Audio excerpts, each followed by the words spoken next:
Imagine waking up from a 3-hour surgery with your vision still blurry, and your throat feeling like it's been rubbed with sandpaper, only to find 3 missed calls and a string of increasingly aggressive texts from your own mother demanding to know why dinner isn't ready yet. Most people would expect flowers or a get-well-soon balloon, but in my family, my value is measured strictly by how well I serve them, and apparently a major medical procedure wasn't a valid excuse to skip my duties.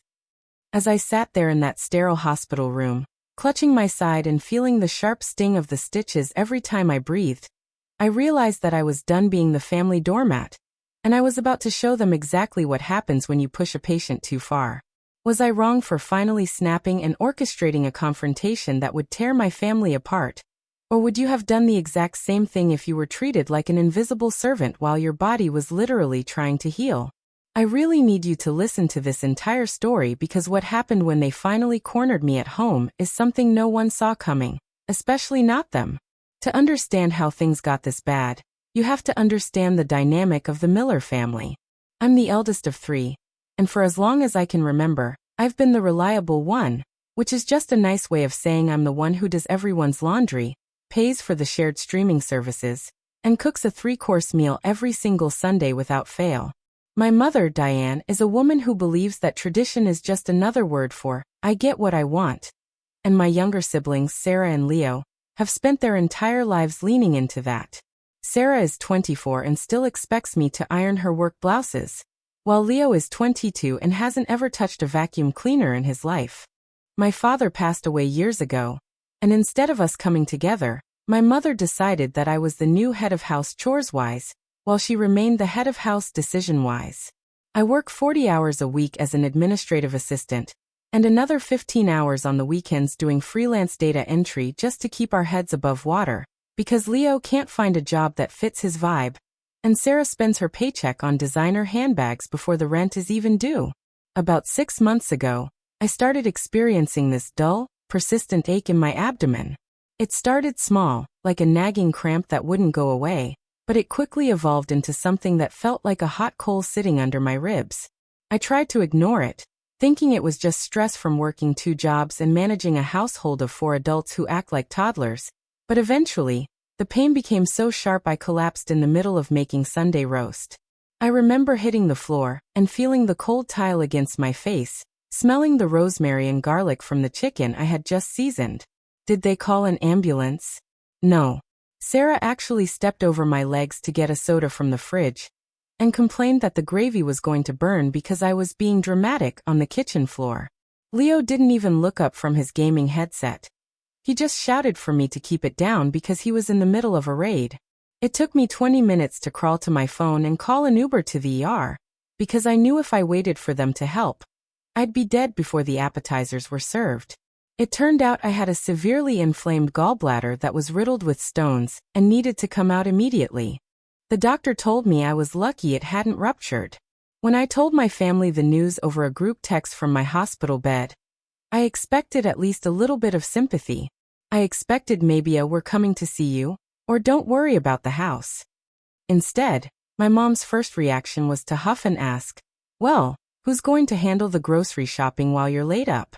You know I hate the self-checkout machines." I should have seen the red flag then, but I was so tired and in so much pain that I just promised I'd prep everything beforehand. I spent the day before my surgery in a feverish haze. I cleaned the entire house, bleached the bathrooms, did 5 loads of laundry, and spent 8 hours in the kitchen pre-cooking massive trays of lasagna, shepherd's pie, and casseroles. I labeled everything with heating instructions, even though they are all grown adults who should know how a microwave works. I made sure all the bills were organized in a folder on the counter, so they wouldn't miss a payment. I went into the hospital alone on Tuesday morning because it's just a routine procedure, and Sarah had a nail appointment she couldn't miss, and Leo had brain fog from staying up too late. The surgery went well, but there were minor complications with how I reacted to the anesthesia.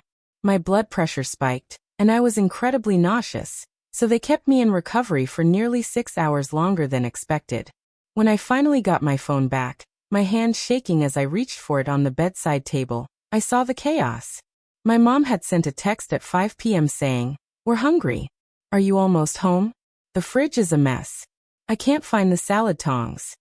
Then Leo followed up at 6 p.m. with, I can't find the remote and the kitchen smells like onions. Fix it when you get in. Also, I used your car and it's low on gas. I didn't reply. I couldn't. I was barely conscious, the world spinning every time I blinked.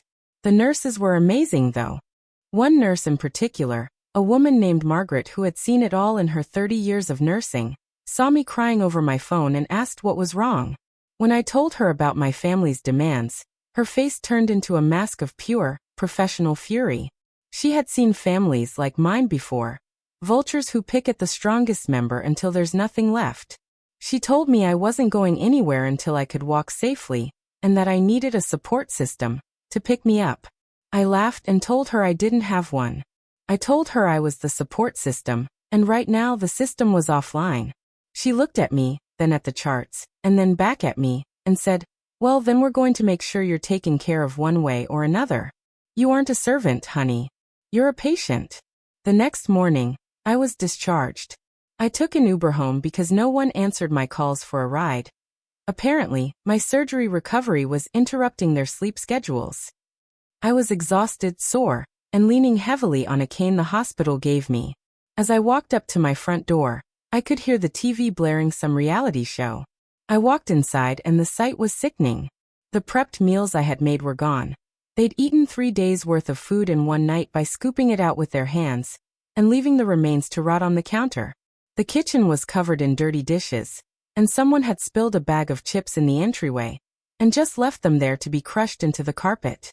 My mom was sitting on the sofa, scrolling through her phone. She didn't even look up to see my surgical bandages or the way I was trembling. About time, she said. We're thinking of ordering Thai, but I don't have my card on me, so you'll need to pay. Also, Sarah spilled juice in the hallway, so you might want to get on that before it stains. Oh, and your car needs an oil change. Leo said it was making a noise. I just stood there, leaning on my cane, my surgical gown still tucked into my sweatpants because I hadn't even had the strength to fully change. I told her, Mom, I just had organ removal surgery. I can barely stand. I have internal stitches. She finally looked at me, rolled her eyes and said, we all have bad days, honey. I had a headache all morning. Don't be a martyr. Just get the dinner ordered, and then you can go nap. We're starving. That was the moment something snapped. It wasn't a loud break. It was a quiet, cold realization. I realized that if I died in that house, they wouldn't cry at my funeral. They'd just wonder who was going to cater the wake and if the inheritance would cover their Amazon carts. I walked back out the door without saying a word. I went straight to my car, ignored the stabbing pain in my side that felt like a hot knife, and drove to a hotel 3 towns away. I turned off my phone, blocked their numbers temporarily, and slept for 12 hours straight in a room that didn't require me to clean it. When I woke up the next morning, I felt a strange sense of clarity. I checked my messages on my laptop. Where are you? The house is a wreck. You are so selfish for leaving us like this. The Wi-Fi cut out, come fix it. I decided it was time for a lesson. I called a friend of mine, David, who is a high-end estate lawyer. I'd helped him out years ago with some data entry for a huge case, and he owed me. I told him the situation. That I was the sole name on the lease, that I paid 100% of the bills, and that I wanted them out. I also called Margaret, the nurse from the hospital. We had connected over the trauma of the previous day, and she had mentioned her husband worked in private security. I told her I was scared of the confrontation and needed a witness. I spent 3 days at that hotel, letting the tension build at home. I knew they were panicking because I'm the only one who knows the passwords to the utility accounts, the only one who handles the landlord, and the only one who knows where the emergency cash was hidden. On the 4th day, I sent a group text. I'll be home at 6 p.m. We need to talk about dinner.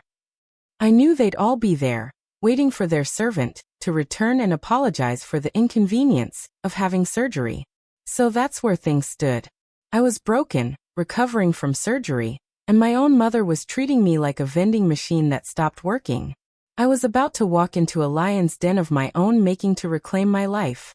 But before I tell you the absolute chaos that erupted when I opened that door, and who was standing right behind me to back me up, I want you to pause. Think about your own family. If you had just come out of surgery and they demanded you scrub the floors, what would you do? Would you keep the peace? Or would you burn the bridge? Drop a comment right now and tell me if you think I'm being selfish like they said. Or if I'm finally doing what needs to be done. I'm reading all the comments, so let me know. At exactly 6 p.m., I pulled into the driveway. My heart was pounding, not just from the nerves, but from the physical toll of moving around too soon. I walked up the steps, and through the window, I could see them all sitting at the dining table, looking smug. They probably thought I had gone on a tantrum and was coming home with bags of takeout to make amends. I opened the door and the smell hit me immediately: rotten food, overflowing trash, and the stagnant air of a house that hasn't been cared for in days. They hadn't cleaned a single thing. My mom stood up, her arms crossed, her face twisted in that familiar, disappointed look she uses to manipulate me. "I hope you're ready to explain yourself," she began, her voice shrill and echoing in the hallway. "The neighbors have been looking at the trash on the porch, and Leo had to wear a dirty shirt to his interview today. You have a lot of making up to do, young lady. Now where is the food? We haven't had a proper meal since you left." Sarah chimed in. "Yeah, I'm starving. My skin is breaking out because I've been eating cereal. You really picked a dramatic time to have a midlife crisis. Hope you're over it." I didn't say a word. I just stepped to the side and leaned on my cane, clearing the doorway. That's when they saw who was behind me. Stepping into the house were two men in dark suits carrying clipboards and a third man who looked like he could bench press a truck. That was Margaret's husband, acting as my witness and protection. Behind them was my lawyer friend, David, holding a stack of legal documents. The look on my mother's face shifted from anger to pure, unadulterated confusion. "Who are these people? Is this a cleaning crew? About time you hired help," she said, trying to regain her status. David stepped forward and said, "My name is David, and I represent the primary leaseholder of this property. We are here to serve formal eviction notices to all unauthorized occupants." The silence that followed was so heavy you could have cut it with a knife. Leo started laughing nervously. "Good joke, sis. Very funny. You hired actors? That's high-level petty. Now tell them to leave so we can eat." I looked him dead in the eye and said, "It's not a joke, Leo. I've spent years paying for your lives, your games, your clothes, and your laziness. In return, you couldn't even give me 24 hours to heal from surgery. You didn't see me as a person. You saw me as an appliance. And since appliances don't have families, I guess I don't have one either. I'm done being the ghost in this house." My mom started screaming, calling me ungrateful and a traitor to her own blood.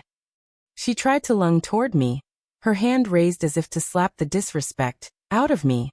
But Margaret's husband stepped firmly in between us.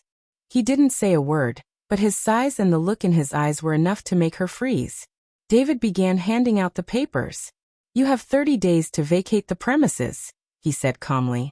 "Since the lease is in the narrator's name, and she has provided evidence of the utility payments and the fact that none of you have contributed a dime in 18 months, the process is quite straightforward. We have already notified the landlord, and he is fully supportive of the primary tenant's decision." Sarah started crying, the ugly cry, where she tries to look like a victim, the same one she used to get me to do her homework 10 years ago.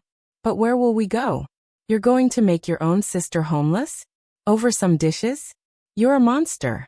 I looked around at the house I had kept clean, the house I had filled with food, the house where I had been ignored while I lay on the floor in agony. "You have 30 days to figure that out," I told her.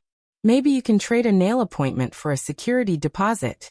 Or maybe you can finally use that degree you made me pay for." I learned that being reliable shouldn't mean being a slave, and that sometimes, you have to lose your family to find your self-respect.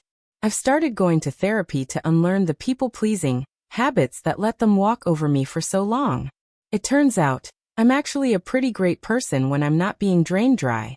It's been a few months now, and I still get the occasional "I'm sorry" text when they need money or when the power gets cut off at their place, but I've blocked them all. I've realized that blood doesn't make you family, respect and care do. If you don't have those things, you just have a group of people living under one roof. I'm finally at peace, and my side doesn't hurt anymore, in more ways than one.